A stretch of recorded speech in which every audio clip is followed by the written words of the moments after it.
Let's just start by asking a quick question. Does revealed Scripture testify to the geographical location of the Book of Mormon? Where in the world did the Book of Mormon actually occur? That's the question that we're going to be addressing throughout this information. Where is the Book of Mormon's promised land? You see, if we can identify where the promised land is, that'll help us to understand where we might be looking for evidences for the Book of Mormon. And we know that the Book of Mormon did, in fact, occur on the promised land, because when Lehi arrived, when they arrived on the boat, he said, "We have obtained the promised land." And throughout the Book of Mormon, they claim to have been consistently on this promised land. So we're going to talk about information on the prophecies and the promises about the promised land in the latter days. And it turns out that there's actually 36 specific prophecies and promises that identify, I feel quite clearly, where and what the promised land is according to the Scriptures. And in fact, let's talk about that for just a second. The importance of Scriptures can't be overstated. You have to start from a foundation of truth. In the gospel, we know that we have to start from a firm foundation. And that is what we want to try to do in doing any research in regard to the geography of the Book of Mormon. According to Joseph Fielding Smith in Doctrines of Salvation, he states this: "It makes no difference what is written or what anyone has said if what has been said is in conflict with what the Lord has revealed. We can set it aside. My words and the teachings of any other member of the church, high or low, if they do not square with the revelations, we need not accept them. Let us have this matter clear." Harold B. Lee, in Stand Ye in Holy Places, said this: "If there is any teacher who teaches a doctrine that can't be substantiated from the standard works, and I make one qualification, and that is unless that one be the president of the church, who alone has the right to declare new doctrine, then you may know by that same token that such a teacher is but expressing his own opinion.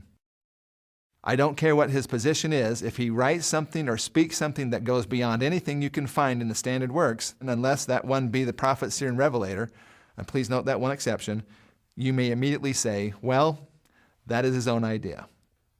So we have to start from the Scriptures. In fact, Bruce Porter, when he was doing research for the church, actually was told to use only 3 things as primary research. He said, number 1, you have to use the Scriptures. Number 2, Joseph Smith's written and revelatory statements. Number 3, they could use the words of a prophet while he was the prophet. Now, I have made the Scriptures in green because throughout this presentation, when you see green words, those are Scriptures. And so you can know immediately that's a scriptural reference that we're using. This research hierarchy is very important because this can be used as primary evidence, but then there's a lot of times there's other things that can be used as supporting evidence, but unless it comes from one of these 3 primary sources, this is the best way of having a foundation that you can start with and rely on. What has been proposed for conducting research involving the geography of the Book of Mormon is actually was outlined and established by Dr. John L. Sorensen of BYU. In his book, Mormon's Map, he states this: "What logically would be one of the first steps in a systematic investigation to construct a map of the American land of promise based solely on statements in that Scripture, which has at least 550 different passages that are relevant to this, seems not to have occurred to anyone during the Church's first century. The current method is, this is the first step then in conducting this kind of research, is to extract from the Book of Mormon those passages involving geographical references and create or develop an internal or hypothetical map." So what we're supposed to do is take these 550 passages and actually create a mental map and then try to apply that someplace on a real-world setting. One of the ways that this has all begun is, one of the questions that's always asked is, where in the Americas is there a narrow neck of land? Now, this is from the Book of Mormon in Alma, chapter 63, verse 5. "They're on the borders of the land bountiful, by the land desolation. They launched into the West Sea by the narrow neck which led into the land northward." So we know that there was a narrow neck of land that was involved with the Book of Mormon. And what has happened is that one geographical feature that's mentioned in the Book of Mormon has become the primary feature the primary geographical feature of the Book of Mormon lands. John L. Sorensen, in his book, Ancient American Setting for the Book of Mormon, on page 6, also gives us an example of how the Book of Mormon geographic research has been previously conducted. There is this hourglass shape of the lands of the Book of Mormon based on these scriptures about the narrow neck. This is from John Sorensen in Mormon's Map. He says at least 80 versions of a Book of Mormon map has now been produced. This is back in 2000. Ideas have ranged from identifying the Promised Land as the entire hemisphere to limiting the scene to a small portion of, say, Costa Rica or New York. There have been now even more that have been proposed that actually range from Indonesia to all of the Western Hemisphere to a little location that's actually only about 70 miles by 90 miles right next to the Hill Cumorah in western New York. According to Dr. Sorensen, he says the result has been tremendous confusion and a plethora of notions that holds no promise of producing a consensus. Now, there has been some amount of consensus that has been reached, and that many scholars have determined that Central America or Mesoamerica is the location that we should be looking for the evidences of the Book of Mormon. Actually, more recent estimations have now placed this number of maps that have been produced, these hypothetical maps, at over 150 different geographies for the Book of Mormon. But then ask the question, how well is this method working? This shows that when it comes down to Book of Mormon geography, we have geographies literally all over the map. And why would we have that? If the Book of Mormon has sufficient geographic information to positively produce a cohesive internal map, why would there exist so many different geographies?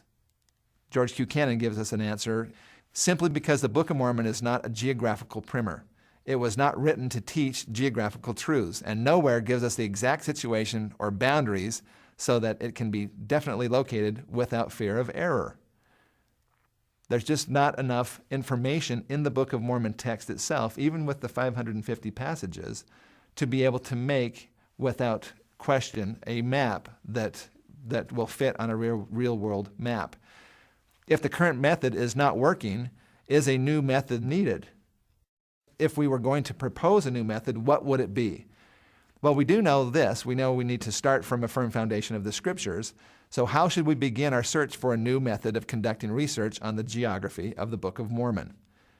But this time, rather than using the passages that are geographic in nature, maybe we should utilize these Scriptures for the purpose with which they were actually preserved. What was that purpose? For what purpose was the Book of Mormon record preserved? For the geographical information, the physical aspects of it, or the prophecies and promises, the spiritual aspects of the Book of Mormon? Well, of course, this will help us to clarify that, and we'll use the scriptures from the Book of Mormon itself. In Mormon chapter 5, verses 12 and 14, it says this, "Now these things are written unto the remnant of the house of Jacob, and they are hid up unto the Lord, that they may come forth in his own due time. They shall go unto the unbelieving of the Jews, and for this intent or purpose shall they go, that they may be persuaded that Jesus is the Christ." That's the first reason why the Book of Mormon record was preserved, to testify of Jesus Christ. Then it goes on, it says, the Son of the living God, that the Father may bring about through his most beloved his great and eternal purpose in restoring the Jews, or all of the house of Israel, to the land of their inheritance, which the Lord their God hath given them unto the fulfilling of his covenant. Doctrine and Covenants, section 3, verses 18 to 20 says this, "And this testimony shall come to the knowledge of the Lamanites, and the Lemuelites, and the Ishmaelites, and for this very purpose are these plates preserved, which contain these records, that the promises of the Lord might be fulfilled, which he made to his people, and that the Lamanites might come to the knowledge of their fathers, and that they might know the promises of the Lord, and that they may believe the gospel and rely upon the merits of Jesus Christ."